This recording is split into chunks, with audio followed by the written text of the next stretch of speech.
किया तो देहूति जी दुल्हन मिली। महाराज मन शतरूपा की पुत्री देहूति, और पुत्र रूप में भगवान कपिल देव जी आए। तो अपने 10,000 वर्ष तो है ही नहीं, 70-80 वर्ष की जीवन ही है, इससे ज्यादा तो रही नहीं गई है। तो हम नाम जप करें, नाम जप के द्वारा जो चाहेंगे वो प्राप्त हो जाएगा। कह रहे महल भया उजियार, नाम का तेज विराजा, शब्द किया प्रकाश मान, सर ऊपर छाजा। सबके ऊपर मन जो है अपना अधिकार किए हुए है, और मन के ऊपर अधिकार कर ले वही सच्चा मान प्राप्त करने वाला है। नाम जापक मन के ऊपर अधिकार कर लेता है, और जे भी मन के ऊपर अधिकार किया, मन अधीन हुआ, तो 10 दिशा भई शुद्ध, बुद्ध भई निर्मल साची, छूटी कुमति की गांठ, सुमति प्रगट होए नाची। जो बुद्धि प्रकृति के अधीन थी, नाम जापक की अब परमात्मा में अधीन होने लगी। जो कुमति से जड़ चैतन्य की गांठ पड़ गई थी वो छूट गई और सुमति प्रकट हो गई। हर समय भगवान के नाम जापक को अन्य कोई साधन छूना भी नहीं पड़ता, अपने आप वो दिव्य बोध को प्राप्त हो जाता है। होत 36 राग दाग त्रिगुण का छूटा, सतोगुण रजोगुण तमोगुण तीनों गुणों से ऊपर हुआ। अब अद्भुत राग रागिनियों का आनंद ये अनहद नाद है, उसमें बहुत प्रकार के वाद्य बजते रहते हैं। घंटा किसी ध्वनि के साथ मंत्र चल रहा है, कभी बंसी ध्वनि चल रही, एक अद्भुत अद्भुत। अब ऐसे थोड़ी बंसी ध्वनि सुनाई देगी कि यहाँ घूम रहे हो, इधर उधर की बातें कर रहे हो, संसार का चिंतन कर रहे हो, बंसी ध्वनि सुनाई देगी? नहीं, बंसी ध्वनि नहीं सुनाई देगी। त्रिगुण माया का नाटक ये दिखाई देगा, प्रपंच दिखाई देगा। ये बहुत लाभ है नाम जप करने में, जो चाहोगे प्राप्त हो जाएगा नाम जप करने से। पलटू अंधियारा मिटी, बाती दीनी तार, दीपक बारा, नाम का महल भया उजियार। इसलिए मय्यासक्त मनः पार्थ, भगवान में यदि आसक्त होना है तो एक नियम ले लो, उठते बैठते चलते फिरते जैसे गरीब आदमी धन कमाना दिमाग में रख करके वो मेहनत करता रहता है, ऐसे नाम रूपी धन इकट्ठा कर लो, जो चाहोगे प्राप्त हो जाएगा, जो चाहोगे। किसी ने कहा कि हम ब्रह्मचारी हैं, आजीवन ब्याह नहीं करेंगे, लेकिन बुढ़ापे में हमारी सेवा कौन करेगा? तो तुम्हें भरोसा नहीं प्रभु का? ये सोचना कि बुढ़ापे में हमारा क्या होगा, ये अविश्वास है, शरणागति में कलंक है। अरे जोई प्यारो करे सोई मोहि भावे, जैसे मुझे प्रभु रखेंगे वैसे मैं रहूंगा। मेरी चाह नहीं कि प्रभु हमारी ये व्यवस्था कर दे। सच्ची कहते हैं जिन्होंने भगवान का। एक राजा बहुत बलवान था, उसने अपने शत्रु पक्ष के राजा का नाश कर दिया। उसका अकेला लड़का था और उसकी मां। अब हर समय शत्रु पक्ष का राजा इस चाल में रहता था कि उस बालक को मार दें तो निष्कंटक अधिकार। और उसकी मां बड़ी भागवत थी, रात दिन भजन करती, भगवान से प्रार्थना करती कि भगवान मेरे बालक की रक्षा करना। और भगवान के जो सिद्ध संत होते हैं भगवत स्वरूप होते हैं। उन्होंने विचार किया, संत के हृदय में, एकदम भजन में बैठे थे उसी राज्य में, विचार एकदम आया कि अच्छा भगवान का आदेश है तो लीला करनी पड़ेगी। और लीला का उस समय इंतजार करने लगे। तो जो राजा बलवान था, जिसने शत्रु पक्ष के राजा को मारकर उसके लड़के को मारने को ठाना था, उसकी राजकुमारी थी, उसके स्वयंवर की रचना की जब बात आई, कमंडल उठाया, लंगोटी कस के बांधी कमर में, पहुंच गए दरबार में। और वो परिचित थे तपस्या और उनके भजन से, जे भी देखा तो साष्टांग दंडवत राजा हुए। देखो बाहरी आचरण से कैसे भी नहीं जाना जा सकता महात्मा के स्वरूप को, उनकी लीला को। राजा को मालूम था कि ये बड़े प्रसिद्ध और तपस्वी महात्मा हैं। राजा ने तत्काल अपनी कन्या को बुलाया, प्रणाम करो आप, महाराज आए हैं। राजकन्या बुलाई गई, महात्मा के चरणों में प्रणाम हुआ। महात्मा ने ऐसे देखा नक्सिक तक और कहा, इस लड़की का तो विवाह हम करेंगे, किसी राजकुमार से न कर देना। राजा तो एकदम होश उड़ गए, पर बहुत वो प्रवीण भी थे, राजा बुद्धिमान थे। तो उनका, महाराज ब्याह तो आपसे ही कर देंगे, आप जैसा सुयोग्य वर कहाँ मिलेगा। 80 वर्ष की अवस्था, शरीर में झुर्रियां पड़ रही हैं, दूल्हा की पोशाक मात्र में लंगोटी, धन संपत्ति मात्र में लौकी का कमंडल, आप जैसा दूल्हा कहां मिलेगा। कुछ शर्त हैं, उनका आप पालन कर दो। गए अपने तिजोरी से इतने बड़े बड़े मोती 2 लाए, बोले ये हमारे पूर्वजों के द्वारा एकत्रित किए हुए 2 मोती हैं, 108 मोती ले आओ। पहली शर्त, राजकुमारी का ब्याह आपके साथ। देख रहे थे, हालत देख रहे थे। महात्मा ने कहा हाँ हाँ 108 क्या होते, ले आएंगे। बोले मोती देख लो, बोले लाओ, जब साथ रहेंगे तो उसी नाप के ले आएंगे। राजा ने सोचा इनको, और बोले महाराज लगन के पहले, क्योंकि लगन निकल गई तो फिर बात कैसे बनेगी, तुम चिंता मत करो, तुम्हारे कुल की प्रथा पूरी करूंगा और कन्या से विवाह करूंगा। पर एक बात ध्यान रखना, अगर विलंब हो जाए तो किसी के साथ पाणिक ग्रहण नहीं कर देना, नहीं तो जो आ गया। दूसरे से ब्याह की सोचना भी मत। अब राजा ने कहा जैसी आ गया। उन्होंने सोचा महात्मा मोती लेके जाएंगे, 2-4-6 दिन घूमेंगे, निराश होकर वापस हो जाएंगे। उनको क्या पता था कि जो भगवान के दास होते बड़े जिद्दी स्वभाव के होते हैं। अब वो ऊंचे दर्जे के सिद्ध महात्मा हाथ में मोती लिए हुए पहुंचे, विचार किया कि यार मोती किससे मांगूं, किससे खोजूं, कहां जाऊं। तो उनका समुद्र को रत्न गर्भा कहा गया, क्योंकि समस्त रत्न है, रत्नाकर है, सब रत्न उसमें विराजमान। समुद्र ही से सीधे मांग लेते हैं चल के। गए, ध्यान आया कि 3 दिन तक भगवान राम जो है उपवास करके बैठे रहे, नहीं आया तो हम तो 30 दिन बैठे रहेंगे तो नहीं आएगा, क्या करें। तो लौकी का कमंडल था, कमंडल उठाया, उलीचने लगे। 1 दिन 2 दिन 3 दिन लगातार, और खूब नाम जप भगवान का, और हर कमंडल में नाम जप करके, मंत्र जप करके जल उलीचने लगे। नाम का प्रभाव समुद्र के हृदय में जलन पैदा हो गई। समुद्र एक साधारण पुरुष के रूप में पीछे से आवाज की, बाबा ये क्या कर रहे हो। समुद्र को खाली कर रहे हैं, और क्या कर रहे हैं। बोले तुम्हारे लौकी के कमंडल से समुद्र खाली हो जाएगा। बोले मजाक करो मत करो, एक महात्मा ने चुल्लू में पी गए थे, अगस्त जी चुल्लू में पी गए थे, ज्यादा हमको चैलेंज मत करो। समुद्र डरा, बोले उलीच काहे के ले रहे हो, तुम हमें बता सकते हो।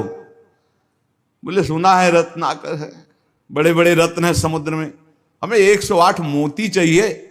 बोले अगर मोती मिल जाए तो समुद्र उलीचना बंद करो, काहे को मेहनत करेंगे हम। बोले वो तो हम दे रहे हैं तुम्हें, दिखाओ मोती। मोती निकाले हुए से ढेर सारे मोती, एक लहर आई, नाप नाप के 110, क्योंकि 2 वो और 108 झोली में डाले। समुद्र ने कहा और भर लो। बोले हम अकिंचन महात्मा है, हमें नहीं चाहिए, ये दुल्हन लेने के लिए शर्त है, इसलिए हमने इनको लिया है और जा रहे हैं। महात्मा जी बड़े गर्व से गए, भगवान की जय जयकार की। राजा देखते ही समझ गया मोती मिल गए, क्योंकि बहुत मुस्कुराहट है। अब गणित लगाई, लड़की को कैसे बचाऊं। बोले हाँ महाराज। बोले ये ले 110, 2 ही तुम्हारा, 108 है। बोले महाराज जी आपसे कहा था कि कुछ शर्तें हैं, एक तो पूरी हो गई, दूसरी एक कि हमारे शत्रु पक्ष के राजा का वध तो मैंने कर दिया, उसका एक लड़का है, उसकी खोपड़ी तुम हमें ले आओ। महात्मा जी ने विचार किया कि सारा खेल भगवान के इशारे से तो उसी की रक्षा के लिए हो रहा है। भगवान ज्ञान समुद्र हैं। बोले अवश्य उसकी खोपड़ी लाके देता हूं अभी। उसका जो कुमार है उसको हर समय मंदिर में बैठाल करके खूब कीर्तन भजन करवाती उसकी मां, क्योंकि उसको पता था भगवान ही समस्त मंगलों का विधान करने वाले हैं। अब महात्मा जी उसके राज्य में गए, जे ही राजमाता ने देखा दरबार में संत आए, प्रणाम किया, महल में ले गए, बढ़िया उनको भोग पवाया और कहा प्रभु आज्ञा कीजिए, कैसे आगमन हुआ, स्वाभाविक दर्शन या कोई आदेश पालन। आदेश पालन नहीं, तुम्हारे लड़के की खोपड़ी ले जानी, तुम्हारे जो दुश्मन राजा है उसने मंगाया है। सहम गए। तो उनका महाराज मैं तो मां हूं, मैं तो काट नहीं सकती, आप साधु हो, आप काट के ले जाओ, ये लड़का मैंने आपको दिया। कहा जब दिया तो काट के ले जाने की क्या जरूरत है, पूरा ले जाएंगे हम, काट के ले जाने की जरूरत क्या है। बोले महाराज पूरा राज्यभार आगामी राजा यही है, और आज तक मैंने भगवान की आराधना की अपने पुत्र की रक्षा के लिए, संत और भगवान में मैं कभी भेद नहीं देखती, इसलिए आपकी वस्तु आपको समर्पित है, चाहे वहां मार देना, मरवा डालना, या जैसी आपकी रुचि हो। इतनी बड़ी संत पर श्रद्धा। वो मुस्कुरा कर बोले जब हमें दे दिया तो तुम हमें उपदेश मत दो, मुझे क्या करना है पता है। महात्मा जी गए, बोले राजा तुम सर मांग रहे थे, हम पूरा लड़का ले आए, पर ध्यान रहे एक भी बाल बांका नहीं होगा, पहले भावरे फिरेंगी, इसके बाद तुम्हें जो मनावे सो कर देना। राजा ने बहुत खुश हुआ, बोले बंदी नहीं, बिल्कुल ऐसे ही राजकुमार की तरह बैठा लो, हमारा ब्याह हो जाएगा, हम दुल्हन लेके चले जाएंगे, फिर तुम्हारा जैसा मनावे वैसा करो। राजा राजी हो गया, सिंहासन पड़ा, राजकुमार की तरह बैठा, दुल्हन सजा, अब तो सब शर्त पूरी हो गई थी। वर पक्ष की जहां बैठक वहां बैठे महात्मा जी, वही जनाती वही बराती, उनके कौन कोई तो था ही नहीं। महात्मा जी विवाह मंडप के नीचे बैठे हैं, आचार्य आए, पूरा दूल्हा भेष सजाया गया महात्मा जी का, लंगोटी में, केवल लंगोटी कमंडल, संत की लीला। कन्या आई, महात्मा ने कहा रुको, एक बार देखा तुम हमारे योग्य नहीं हो, हे राजा ये तुम्हारी लड़की हमारे योग्य नहीं। तो महाराज आप ही बोले थे, मतलब आप बेइज्जती तो मत करो, बिल्कुल भावरे पड़ने वाली। लड़के की तरफ देखा, हे यहाँ खड़े हो बगल में, ये योग्य है तुम्हारी लड़की के, चुप, ब्याह कर इसके साथ। तुरंत अपने तपोबल से उस लड़के का ब्याह कराया। बोले सौभाग्य हो गया, जाओ। मां ने आराधना किस बात की थी कि दुश्मन राजा कहीं हमारे पुत्र को ना मार दे, और ये आदेश भगवान ने संत को दिया, तो इतनी बड़ी लीला संत ने रची। और उस राजा से कहा होश में तुम्हारी बेटी का सुहाग है, पूरी सुरक्षा उस राज्य की भी तुम्हें करनी, और अगर हमें सुनाई दिया किसी भी तरह का विरोध, महाराज कभी कभी भगवान की आज्ञा से संतजन कुछ ऐसी लीलाएं करते हैं जिन लीलाओं को बाहरी आचरणों से आप जान ही नहीं सकते कि मामला क्या है। तो कह रहे हैं कि बाहरी जो लीला है वो तो कोई नाटक का पात्र भी कर सकता है, लेकिन संतों की लीलाओं को बिना भगवत प्राप्त कोई जान नहीं सकता है। हमारे ग्वारिया बाबा वृंदावन के सेवा कुंज गली से मस्ती से में चले आ रहे हैं, यार की मस्ती में, सामने से कुछ बंगाल से एक परिवार आए हुए थे दर्शन करने, उनके साथ लड़की को देखा, 70 वर्ष के होंगे बाबा, ग्वारिया बाबा, बिरज गए, बोले नहीं हम इससे ब्याह करेंगे। अरे बंगाली बोले कैसे करोगे तुम ब्याह, बेटी हमारी, हम ऐसे, बोले नहीं। अब तो आवाज हुई तो सब ब्रजवासी इकट्ठा हुए, ब्रजवासी हंसने लगे क्योंकि जानते थे बाबा सिद्ध है और बालवत उनका व्यवहार। बोले लेंगे, दुल्हन लेंगे, इसी के साथ विवाह करेंगे। बंगाली ने कहा तुम चीता में भरो, जहां भरो, हम अपनी बेटी का ब्याह तुमसे, तो बोले नहीं करेंगे। झगड़ा शुरू, ब्रजवासी बंगाली से बोले भैया तुम नहीं जानते, ये सिद्ध महापुरुष है, एक बार हाँ कर दे, नहीं ये जल जाएगा बाबा। बोले अगर कुछ भी हो तो हम लोग हैं, तुम चिंता मत करो, एक बार हाँ कर दो। उनको समझाया, अलग ले जाए। बोले बाबा ब्याह के लिए तैयार है। बोले तैयारी की जाए। वो तो घबरा रहा है। ब्रजवासियों का बाबा पूरी तैयारी है, बस तुम अपनी तैयारी कर लो दूल्हा बनने की। यार नहीं इच्छा तुम्हारी? नहीं। बोले हमारे यार की इच्छा नहीं। चल दी। संतों की बाहरी लीलाएं ऐसी, जो सिद्ध पुरुष होते हैं उनको लोक व्यवहार की, क्योंकि वो अब सबको भगवत स्वरूप देकर एक आनंद लीला उनकी चलती रहती है। तो कह रहे कि नाटक करना, गंभीरता का, ये सब ये तो नाटक पात्रों में हो सकता है, लेकिन भगवान के संतों की अभिनय की बुद्धि नहीं होती, वो स्वाभाविक भगवत प्रेरित लीलाएं उनकी होती रहती। बोले मिताहार, आधा किलो देसी घी, किलो 1.5 किलो रबड़ी, आधा किलो 1 किलो दाल, सब्जी, ऐसी रोटी बीता से ना पी जाए। जब कोई देखे, है चल उधर देख, अब प्रसाद पाए। संतों की तो लीलाएं जान नहीं सकते। 10 ग्राम संख्या एक बीजा में मर जाए। जो भगवत प्राप्त महापुरुष है उनकी अलग अलग लीलाएं होती हैं। इसलिए कह रहे जो सिद्ध पुरुष है उनको बाहरी आचरण, अगर वास्तविकता आपको देखनी साधुता की तो मुमुक्षता में देखिए, या जो साधक तन्मयता पूर्वक भजन में लगे उनको देखिए। सिद्ध पुरुषों से आप पहचान नहीं सकते कि किस कोटि के महापुरुष है। संत आंतरिक क्षमता से युक्त होते हैं। क्या भक्ति से ऐसी ऊंचाई प्राप्त होती है? ज्ञान से और भक्ति से, दोनों से ऊंचाई प्राप्त होती है। या कोई ज्ञान मार्ग का उत्तम पथिक या भक्ति मार्ग का उत्तम पथिक। अज्ञानी पुरुष तो प्राप्त समझ ही नहीं सकता संत महापुरुषों की चेष्टाओं को। तो क्या अपने को सबसे श्रेष्ठ समझते हैं संत? नहीं नहीं नहीं, सबको अपने से श्रेष्ठ समझते हैं भक्ति के संत, और सबको आत्मस्वरूप समझते हैं ज्ञानी संत। अपने से सबसे श्रेष्ठ समझते हैं भक्त सिद्ध संत। सो अनन्य गति जाके असमति न टरे हनुमंत, मैं सेवक सचराचर रूप स्वामी भगवंत। मैं सेवक हूं, चराचर जगत मेरे भगवान का स्वरूप है, ये सिद्ध भक्त का। और जो ज्ञानी होता है वो सर्वम खलमिदम ब्रह्म, वो ब्रह्म स्वरूप अपने आत्मस्वरूप का अनुभव करके नानात्व का विस्मरण कर देता है। भक्त समस्त विश्व के लिए भजन करता है। देखो, साधक अपने लिए भजन करता है, सिद्ध किसके लिए भजन करता है? विश्व के लिए। सिद्ध पुरुष का तन मन और भजन, ये प्रत्येक चेष्टाएं जगत मंगल के लिए होती है, उनका अपने लिए कुछ नहीं होता। जैसे साधक परेशान रहता, मेरा कल्याण हो जाए, उसके लिए भजन साधन कर। सिद्ध पुरुष का नहीं, उसकी सारी भजन साधन की चेष्टाएं, सब जितना दिनचर्या है वो जगत मंगल के लिए होता है। सब पूरे संसार को देते रहते, तुम्हारा मंगल हो, तुम्हारा कल्याण हो। उनके पास कोई चीज नहीं रहती, कोई चीज नहीं, सब पर भगवान का अधिकार, सब भगवत स्वरूप जगत, इसलिए अपना कुछ नहीं।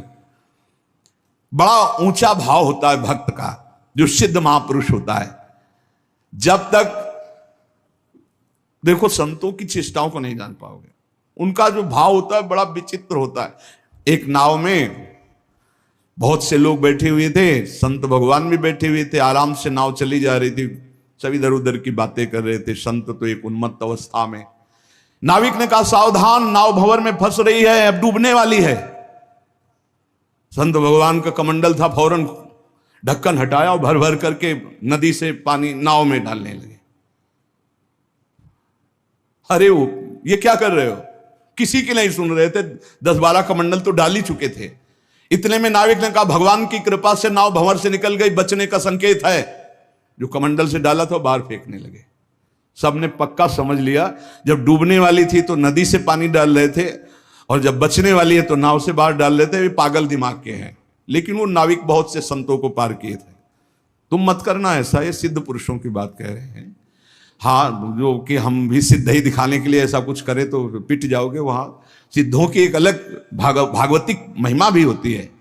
बाहर गए तो सब चले गए थे, उसके बाद साष्टांग प्रणाम किया। नाविक ने कहा, महाराज जी इतना तो आप कृपा करके बता ही दीजिए, क्योंकि मैं प्रायः संतों को यहां से पार करता रहता हूं, तो संत कृपा हम पर है।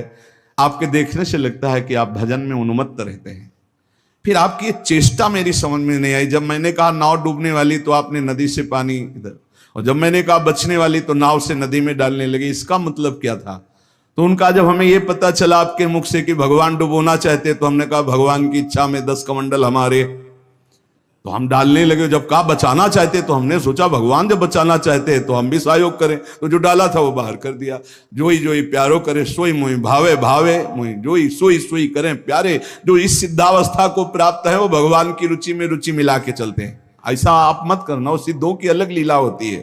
तो यहां कह रहे हैं जो भक्ति में जो परिपक्व महापुरुष है वो सारे जगत को भगवत स्वरूप मानकर अपने तन मन भजन के द्वारा सबका मंगल करते रहते, सबका हित करते रहते हैं। संतों में भागवती का आवेश होता है, वो बनावटी नहीं होता, भागवती का, उससे जगत मंगल होता रहता है। बनावटी खूब गड़ छोल करके वचन बोलना, खूब लच्छेदार भाषण करना, ये तो बुद्धि की दरा से हो सकता है, लेकिन जो संतों में एक भागवतिक होता है, उसी से जगत मंगल होता है, उसी से जन कल्याण होता है। उसमें टुटका और जंतुर और कलावा और राख इनकी कोई जरूरत नहीं होती, उनकी दृष्टि मात्र से, वचन मात्र से जगत मंगल होता है। मुद मंगलमय संत समाजू, जो जग जंगम तीर्थ राजू। चलते फिरते साक्षात तीर्थराज हैं, जो दरस परस अघनास बास निज संग करो दिन। जिनके दर्शन मात्र से, स्पर्श मात्र से बड़े बड़े पाप नष्ट हो जाते हैं, ऐसे भगवान के प्रेमी संत जन होते हैं। तो क्या जैसे अज्ञानी मनुष्य को देह में ममता होती है, आसक्ति होती है, वैसे क्या संतों को भी अपनी देह प्यारी होती है? वैसा कि मैं पुरुष हूं और ऐसा अभिमान होता है? बोल के बिल्कुल नहीं। विशुद्ध ज्ञान और विशुद्ध प्रेम में मिट जाता है, बिल्कुल नहीं रहता। एक बार यही प्रश्न किया था एक भैरव सिद्ध करने वाले ने आद्य गुरु भगवान शंकराचार्य जी से जाकर कि आपका ब्रह्मबोध होने के कारण शरीर से कोई राग नहीं है? बोले नहीं। बोले हम आपकी गर्दन उतार के ले जाए, हमारी भैरव यज्ञ पूर्ण हो जाएगी तो मैं सिद्ध हो जाऊंगा, क्योंकि आपको शरीर से कोई राग तो है नहीं, मिथ्या है आपकी दृष्टि में। बोले पक्का, पर अभी जो उतारोगे तो शिष्य लोग हैं, ये तुम्हारा हित कर सकते हैं। कल 4 बजे आना, यहीं पीपल के नीचे मैं ध्यानस्थ दूंगा, सर उतार ले जाना। वो 4 बजे आया अस्त्र लेकर, तो स्वामी नरसिंहाश्रम जी महाराज गंगा स्नान कर रहे थे। एकदम आवेश आया, हुंकार भरी दौड़ते हुए आए, और वो पहुंच भी नहीं पाया था, उठा के पटक दिया और नाखूनों से उसे फाड़ दिया। फिर एकदम आवेश शांत हो गया। तब ये भगवद आवेश, ये जो बड़े महापुरुषों के चरित्र हैं, ये बड़े शिक्षास्पद भी होते हैं और ये अलौकिक भी होते हैं। कभी कोई महापुरुषों की नकल न करे, हमारी प्रार्थना है, कभी नकल न करे कि हमारे गुरुजी ऐसे, तो नहीं, जो गुरुजी के उपदेश है उनके अनुसार चले। बड़े सिद्ध महापुरुषों के बड़े विचित्र विचित्र लीलाएं होती हैं। महापुरुषों की बाह्य चेष्टाओं को बिल्कुल नहीं समझा जा सकता, इसलिए कभी उनकी परीक्षार्थ ये जांच न करे कि हम बाहरी आचरणों से उनको, हम आपको सत्य कहते, बड़े बड़े महापुरुषों से मिले, आप कदापि नहीं जान सकते, कदापि नहीं जान सकते कि ये किस कोटि के महापुरुष हैं, किस कोटि के महापुरुष है। बहुत बहुत ही बड़े बड़ों को संशय हो जाए कि ऐसा नहीं हो सकता। जैसे भक्त संपूर्ण विश्व को साक्षात अपना इष्ट देव मानता है, काम पड़ने पर विश्व हित के लिए प्राण त्याग सकता है। क्या ज्ञान मार्ग में चलने वाला सिद्ध महात्मा भी ऐसा कर सकता है? हां। पहली बात तो उसकी दृष्टि में देह का, ऐश्वर्य का मूल्य ही नहीं है, तो उसको समर्पित करने में क्या देर लगेगा। अतएव अगर सुख पहुंचाने की जरूरत पड़े जगत को, तो ज्ञानी महात्मा अपने प्राण दे सकता है, जैसे भक्त अपने प्राण दे देता है। क्या ऐसे सिद्ध महापुरुषों के आचरण अनुकरण करने चाहिए? हां, जो आचरण उनके उपदेश से मिलते हो। सच्ची मानिए बहुत मुश्किल है, जो बड़े महापुरुष, शुद्ध महापुरुष, भगवत प्राप्त महापुरुष है, बहुत मुश्किल है, क्योंकि जब तक शरीर भान रहता है, जब तक साधना रहती, तब तक आचरण आप देख सकते हो। बहुत सावधान, अगर वैराग्य देखना है तो साधक में देखिए, और तितिक्षा और ज्ञान मार्ग की चढ़ाई देख ली तो मुमुक्षता में देखिए। न ज्ञान सिद्ध और न भगवत भक्ति के सिद्ध महापुरुषों में आप उनको फिर पहचान नहीं सकते, फिर नहीं पहचान। बड़ा विचित्र खेल है। आचरण वही महापुरुषों के अनुकरणीय है जो उनके उपदेश से मिलते हों। केवल आचरण जो उपदेश से मिलते हो बस पकड़ लीजिए, उनके सब आचरण अनुकरणीय नहीं है। एक एक उनके आचरण आपको भगवत प्राप्ति करा सकते हैं, पर वो आचरण जो उनके उपदेश से मिलते हों, बिल्कुल आप लोग बिल्कुल समझ ही नहीं सकते हैं, नहीं समझ सकते। हमने देखा है महापुरुषों को, पर उनके साथ बिल्कुल ऐसे रहा जाता है जैसे बच्चा, बालवत, जैसे छोटा बालक घरौंदे बनाता है, खेलता है, कुछ मिनट में बिगाड़ कर चल देता है। महापुरुषों की बड़ी विचित्र गति होती, इसीलिए लिखा है मात संगस्तु दुर्लभ हो। फिर एक शब्द लिख दिया देवर्षि नारद जी ने, अगम्यो। आप निर्वाह नहीं कर सकते हो। अगर कर ले गए तो अमोघस्य, निश्चित भगवत प्राप्ति, निश्चित भगवत प्राप्ति। एक बार महाराज चक्रवर्ती सम्राट मरुत 100 यज्ञ का अनुष्ठान किया, और 100 यज्ञ करने वाला देवराज इंद्र का अधिकारी हो जाता है। जो पद है वो देवराज इंद्र ने सोचा कि अब कैसे रोका जाए, तो उन्होंने वशिष्ठ जी से सीधे जाके, तो वशिष्ठ जी खड़े होकर आदर किए, क्योंकि त्रिभुवनपति देवराज इंद्र देवताओं के। देवराज इंद्र ने कहा हम यज्ञ के लिए तुम्हें आचार्य रूप में, तो उनका मरुत ने पहले मुझे स्वीकार कर रखा है क्योंकि मैं उनका कुलगुरु हूं। तो उनका मनुष्य की स्वीकृति से ज्यादा देवताओं की स्वीकृति होती है। मैं देवराज हूं, मैं आपसे निवेदन कर रहा हूं कि मैं आचार्य पद में आपको स्वीकार करता हूं। क्या यह शास्त्र सम्मत नहीं है? उनका ये तो शास्त्र सम्मत है, पहला अधिकार आपका ही है, आप यज्ञ भोक्ता देवता, इसलिए मैं स्वीकार करता हूं आपका आचार्य पद यज्ञ कराने मात्र के लिए। वैसे देवताओं की कुलगुरु तो भगवान बृहस्पति देव हैं। इस ईर्ष्या कि कहीं ये 100 यज्ञ पूरी न, अब महाराज मरुत को जवाब दे दिया कि हम नहीं करा सकते। संकल्प पूर्ति महापुरुष इस पर बहुत ध्यान देते हैं कि जो हमने नियम लिया उसकी पूर्ति हो। मरुत जी व्याकुल हो गए और संत सेवी थे। तो एक दिन देवर्षि नारद जी आए भगवत पेरी। देवर्षि नारद जी से अपनी व्यथा बताई कि हमारा तो सर्वस्व लुट गया, हमारे आचार्य को ही देवराज इंद्र ने अपने पक्ष में कर लिया और उन्होंने मना कर दिया, अब हमारा संकल्प अधूरा रहे। तो बोले तुम्हें बताएं, एक महात्मा है जो तुम्हारी यज्ञ करा सकते हैं, इस समय काशी में है, और उनका नाम संवर्त ऋषि है, और वो बृहस्पति जी के भाई है, पर वो रहते हैं प्रच्छन्न वेश में, अवधूत वेश में। अगर वो स्वीकार कर लिए तो ही यज्ञ हो सकती, नहीं त्रिभुवन में अब कोई यज्ञ वेत्ता नहीं है जो आपकी यज्ञ करा सके, क्योंकि देवराज इंद्र जब वशिष्ठ जी को अपने में, तो फिर अब कोई वो करा सकते हैं। मरुत ने अपने संकल्प की पूर्ति के लिए कहा मैं पहचानूंगा कैसे? बोले उनको घृणा है तो सिर्फ सबसे घृणा है, और रोज 24 घंटे में एक बार विश्वनाथ जी के दर्शन करने जाते हैं। तो विश्वनाथ जी के मार्ग में आप 100 रख देना, जो अवधूत विचक करके भागता नजर आवे तो जान लेना वो महाराज संवर्त ऋषि हैं। ऐसा ही किया महाराज मरुत ने। दिन भर इंतजार करते रहे, देखा एक पागल जैसे प्रच्छन्न ऋषि, जो ही देखा 100 तो भाग करके दूसरी तरफ पीछे भागे मरुत जी। अब वो समझ गए कोई मेरा पीछा कर रहा है, तो भागे गंगा के किनारे की तरफ, पेशाब करके ऊपर फेंक देना, थूक देना, ईंट मारना, रज मारना, ऐसे सब। वो कुछ नहीं, विचलित नहीं हुए, हाथ जोड़े भागते ही रहे। एकांत में गए, बोले क्या चाहते हो? बोले महाराज मेरा नाम मरुत है, मैं आपको आचार्य पद पर स्वीकार करता हूं, यज्ञ कराना चाहता हूं। देख ले, समस्त देवता तेरे खिलाफ हो जाएंगे, और अगर तूने मुझे फिर आचार्य पद से हटाया तो तुझे भस्म कर दूंगा। अगर मैं आचार्य पद पर बैठा रहा तो किसी भी त्रिभुवनपति की ताकत नहीं है कि तेरी यज्ञ में विघ्न पैदा कर सके। बोले इसीलिए वर्ण कर रहा हूं, प्राण चाहे चले जा, मैं आपको नहीं छोड़ सकता। संवर्त ऋषि आचार्य रूप से जब यज्ञ के लिए बैठे तो अग्नि देवता आए, उन्होंने कहा आहुति स्वीकार नहीं करेंगे, बंद कर दे, मरुत यज्ञ को बंद कर दे। तो संवर्त ऋषि ने कहा तुम मेरे मंत्र से आवाहन करने पर स्वीकार करोगे, अगर नहीं स्वीकार करोगे तो मैं मंत्र के द्वारा तुम्हें भस्म कर दूंगा। तपोबल से अग्नि देवता को, अग्नि देवता थर्रा के गए, देवराज इंद्र से कहा बहुत बेढप महात्मा है, मंत्र बल से युक्त है, वो मुझे भस्म कर देंगे, मैं थर्रा गया हूं। देवराज इंद्र जेव ही आहुति प्रारंभ हुई, देवराज इंद्र वज्र लेकर प्रकट हुए मरुत को दंड देने के लिए। ऐसे केवल कर दिया तो वहीं वज्र लिए ऐसे खड़े हो गए। बोले जब तक यज्ञ होगी ऐसे खड़े रहोगे, और जो आहुति दोगे हर देवता स्वीकार करे।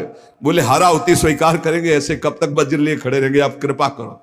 तो जो भजन में डूबे हुए अवधूत कोटि के महापुरुष हैं, बड़ी अपार सामर्थ्य होती है, पर इनके बाहरी व्यवहार, बाहरी आचार ऐसे होते हैं कि जाना नहीं जा सकता। बाहरी व्यवहार, बाहरी आचरण संभाल संभाल करके साधक करता है, चाहे ज्ञान मार्ग का हो चाहे भक्ति मार्ग का हो। और जो भगवत प्राप्त महापुरुष हो गए अब उनको कोई फर्क नहीं। इसीलिए श्रीमद् सुधा निधि में एक श्लोक लिखा है, कर्माणि श्रुति बोधितानि नितराम कुर्वन्तु कुर्वन्तु मां गूढ़ाश्चर्य रसास्त्रगादि विषयान् गृह्णन्तु मुञ्चन्तु वा कैर्वा भाव रहस्य पारगमति श्री राधिका प्रियसा। ऐसे उत्तम रहस्यमय भाव में डूबे हुए महापुरुष